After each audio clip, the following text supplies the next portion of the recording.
आज आम गहन शांतिराज खोसला भी नहांती गोटे रूम रे सी शांतिराज खोसला रोते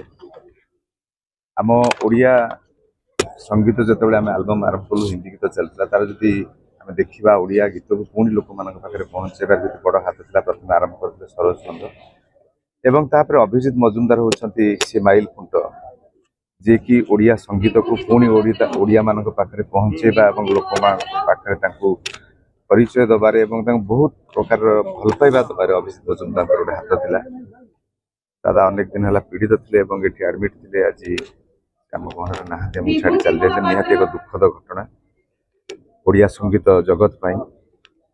आम कलाकार मानक पाई एवं ओडिया संगीतर श्रोता मानक पाई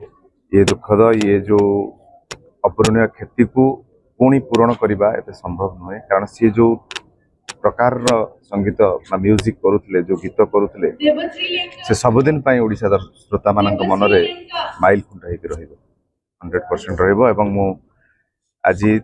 देहांत मु मर्माहत एवं मु आशा कर प्रभु जगन्नाथ कृपार अमर आत्मार सद्गति मु गोटे जिनस कहि अभिजित मजुमदार होती जड़े अद्वितीय संगीत निर्देशक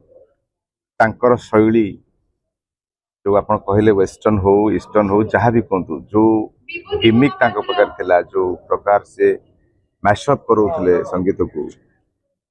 एवं लोक मान को केमिति संगीत दरकार मन को केमिति चुहिब युवपीढ़ी मान को एवं पौढ़ मान को सब वर्गर गीत से तैयारी कर सब सिनेमा खाली ओडिशा नुह ओडिशा बाहर मध्य से बहुत परिचित थिले एवं तांको संगीत को लोक माने भल पाइबा देइछंती एवं आज एत बड़ पवित्र दिन रे आज माघ सप्तमी रे से आम गहन आमको आमठू विदाय नहीं मु सब चाहिए जड़े भल लोक थे भल हृदय लोक थे भल मनीष थे खाली गोटे भल संगीत निर्देशक नुह एत मेलापी थे पाखे बसिले समय जना पड़े करियर स्टार्टिंग रु आज पर्यंत जी जिन देखी किए देखुं कि करियर स्टार्टिंग रु देखी जो मु एल्बम आरंभ करी सेते बड़ठू आज पर्यंत स्वभाव रे केबे परिवर्तन आसी नथला से जहाँ थे आगुरी एबे भी से प्रलय बहुत माने पॉपुलर हैला परे भी से तांकर स्वभाव को से बड़ी मार्जित रखिथिले एवं मु चाहूची जे ये जो अपूरणीय क्षति ये जो संगीत जगतर जो क्षति ये सब अल्प दिन तले भी ह्यूमन छाड़ी जाइथिले पुणी दादा चली गले तेणु इंडस्ट्री कौन हो सिनेमा इंडस्ट्री हो संगीत इंडस्ट्री हो ओडिशा ये एक बहुत दुखद घटना आपको मु वर्णना करने मो पाखे शब्द तेणु मु चाहूँगी आत्मार सद्गति हो आशार जो श्रोता जो गीत शुणुले